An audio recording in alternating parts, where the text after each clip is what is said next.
What is time shifting, and how can it help astronauts who will journey to Mars and beyond? Welcome to Techstination. I'm Fred Fishkin, and joining us are Jim and MJ Marggraff, a husband and wife team of entrepreneurs and authors. So wonderful to see you both. Thank you, Fred. Thank you so much, Fred. Good to be here. Well, you have quite a story to tell. You're the co-founders of Kinoo, K-I-N-O-O, which we've talked about with Jim, which allows grandparents and grandchildren to play together remotely in fun and unique ways. I can tell you firsthand, great fun. So what might this have to do with space? MJ, I'll let you start. You're a commercial pilot, author of Finding the Wow, How Dreams Take Flight at Midlife, and now are focused on space health. Tell us about this. Yeah, thanks for having me today, Fred. It's good to be here. My field is space health. And so with that in mind, let me pose this question to you. Imagine you're in a space capsule, very far from home, and in very confined conditions. The conditions that astronauts are in, particularly if they're on long duration flights, is called ICE, isolated, confined, and extreme conditions. The extreme is that it's quite hazardous. We've all experienced isolation. This is that to an even greater extent. And as it turns out, isolation is one of the 5 top behavioral risks that NASA's addressing. Plenty of evidence to say that we need to address it, Fred, but still looking for innovations that can help mitigate this thing called social isolation in space. And that's what I have been working on for some time now. And we can relate this to what you're doing with Kinoo because it helps with the isolation very often of senior citizens, doesn't it? Yes, it does.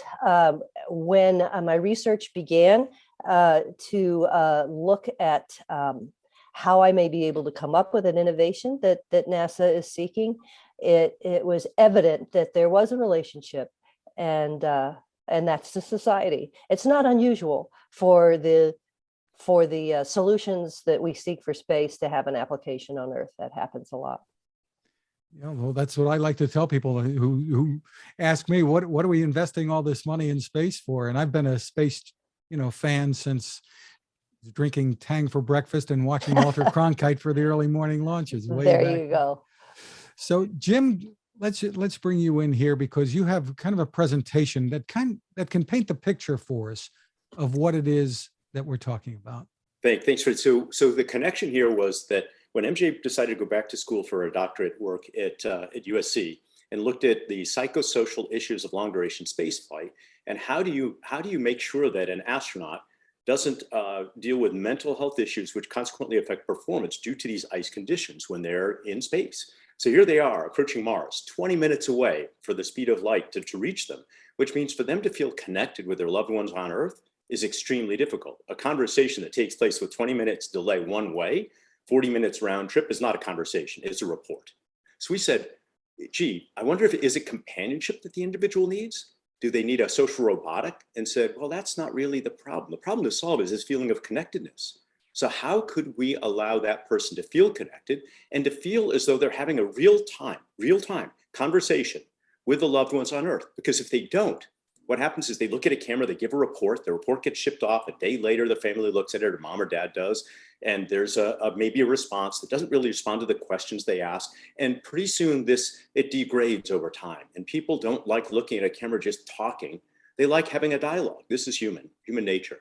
So we said, how could we address that? And came up with this idea we call time shifting, wrote some IP on it, some intellectual property, had a patent granted on it, which is quite amazing.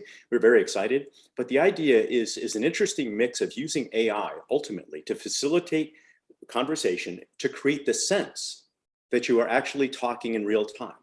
Obviously, we're not going to break the law of physics, but what we can do is we can create the feeling and perception of engagement that causes you to say that and allows you to recall what happened as though it happened in real time. So I'll explain it and show it.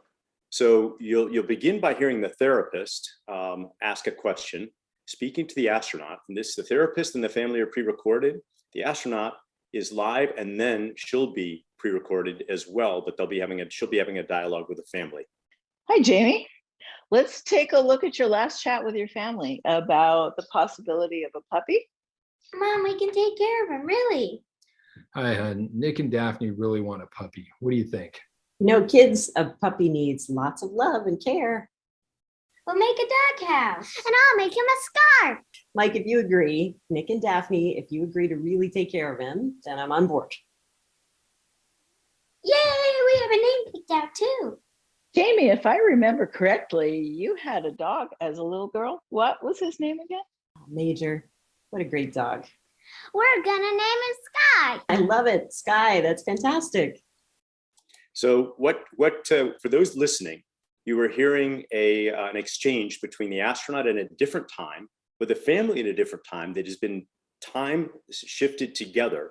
And the live astronaut on the space station is now watching that historical playback. So she sees herself speaking to her family. Now the astronaut is on the ship, and she'll be now speaking to a video of her family, but she'll be engaged, and we'll proceed. Jamie, we have an update. Nick and Daphne have a special surprise for you. Mom, look, here's Sky. Daphne, can you show Mom? Hi, Mom. Sky says hi. Oh, Sky, oh my gosh, he's so cute. Nick and Daphne are both doing really great with Sky. They've even mopped up a few little things. Nick and Daphne, I'm so excited for you. I know you're going to take good care of Sky. We're so happy. Thanks, Mom. Thanks, kids. I'd like to speak with Mom alone for a moment, okay? Okay. You guys want to take Sky with Bye, you? Mom. So pause for a second. So again, what's occurring on the screen, the astronaut Jamie is now real time for herself. She's engaged with a video of her family that took place previously. She was speaking to family and her husband and the children about the dog. And now the therapist is basically finding the right moments to interject to guide the conversation in a time-shifted manner. Hon, I'd like your advice. Remember that new job possibility? Well, they've offered it to me, and they want me to start next year, and I'd love your thoughts. That's great news. I'll be home with you when it starts. I'm eager to hear all the details as soon as you have them. Mike, I know this is a hard decision for you, given Jamie's absence. Thanks, Katie. It's a big change and the right decision. That is, if Mike likes the details and his new boss. So, Mike, Jamie has some great news to share too. I have my first spacewalk around Mars tomorrow. I'm so excited. You can watch me on Wednesday at 2 p.m. your time. I'll even wave. Bye for now, Jamie. Bye-bye. Love to you all. So we just did a jump shot away from the view of Jamie speaking to her family, then in the capsule as she's waving goodbye. And now that package with the video and the timing and information is sent in a composite manner back to Earth. 20-minute delay. It's received by the agent. The agent then, in a producer role and a director role, extracts what's appropriate, and then sets up a discussion that the agent now has in real time with the family on Earth using the video that was created in space. So this is on Earth. Hey, Mike. Hi, Nick. Daphne. Let's take a look at your last chat with Mom. She's really excited. Mom, look, here's Sky. Daphne, can you show Mom? Hi, Mom. Sky says hi. Oh, Sky, oh my gosh, he's so cute. Nick and Daphne are both doing really great with Sky. They've even mopped up a few little things. Nick and Daphne, I'm so excited for you. I know you're going to take good care of Sky. We're so happy. Thanks, Mom. Thanks, kids. I'd like to speak with Mom alone for a moment, okay? Okay. You guys want to take Sky with Bye, you? Mom. I'll pause there. So as you note now on the screen, you see on Earth, the family in the left window is observing themselves, having delivered this information to Mom, but get to see Mom's reaction. So it's as though they had the conversation with Mom. And the agent in the lower corner, the therapist, facilitated that and will continue to facilitate an exchange now between the family on Earth and Jamie in a pre-recorded manner. And then it will continue, and for time's purpose, I won't flip to go to the third one, but the third one will be back in space and we would continue this on. MJ, why is it that this kind of communication is important in terms of space travel, as opposed to having to put up with the delay of however long it would be to try to have a real-time conversation? The value of it, Fred, as we see it, and we are collecting data on this to check this hypothesis, is that when astronauts that are on long duration flights have tailored exchanges, in other words, these are already understood that these are important topics for them, their family, the family's activities, what's happening in a career basis between them, their spouse, partners, other colleagues. These are the kinds of topics that we've heard are important topics for them. And they want to feel relevant, and they want to feel that they also, have some very positive exchanges. It's a long time to go on these missions, and having these available to them keeps them feeling optimistic, and that their future throughout all the phases from pre-mission, during mission, and post really connect them with these people that matter the most to them. Otherwise, a delay would be, I forgot exactly how long you said, Jim? 20 minutes each way when you're, depending upon the orbit of Mars, but roughly you can figure 20 minutes to Mars, 20 minutes back. So it doesn't feel like a conversation really at all. Correct. And to add to MJ's point, it's remaining a part of the day-to-day activities of your family. Very, very simply. Because when you're no longer a part of their life, what we've seen, I've learned from MJ, is the astronauts return, and it's as though they've not only been gone, but they've fallen out of the lives of their loved ones. And this creates big problems, and NASA has seen this over and over again. And the astronauts are feeling it day by day as gradually they feel less aware of what's occurring, like a discussion about a new dog. They might get a note, we got a new dog, but they wouldn't be part of the discussion.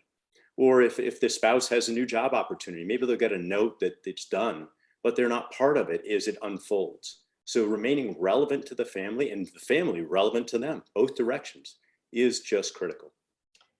And then to add again, time shifting, as you mentioned, Jim, it's very frustrating to have a delay. We've all experienced this when we have it in our own technologies.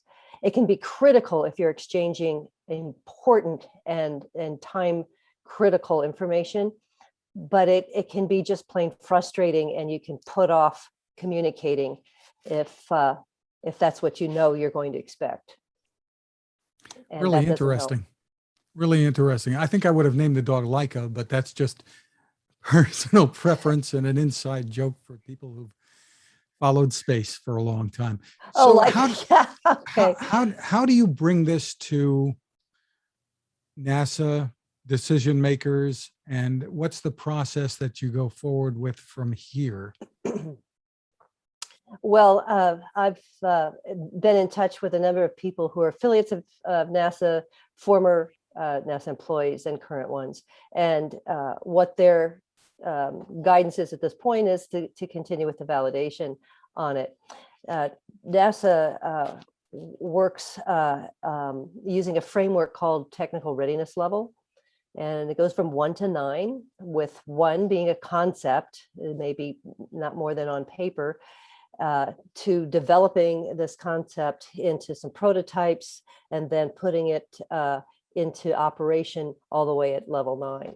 And I'm looking at analog types of opportunities for this. And analogs are conditions that are like space that give us some feedback. And there are several analogs around the United States and internationally. So we're already, yeah. I mean, the process from here is awareness. Already some insiders in behavioral health at NASA, some astronauts, former astronauts, advisors, educators, as well as space analogs that we've spoken to.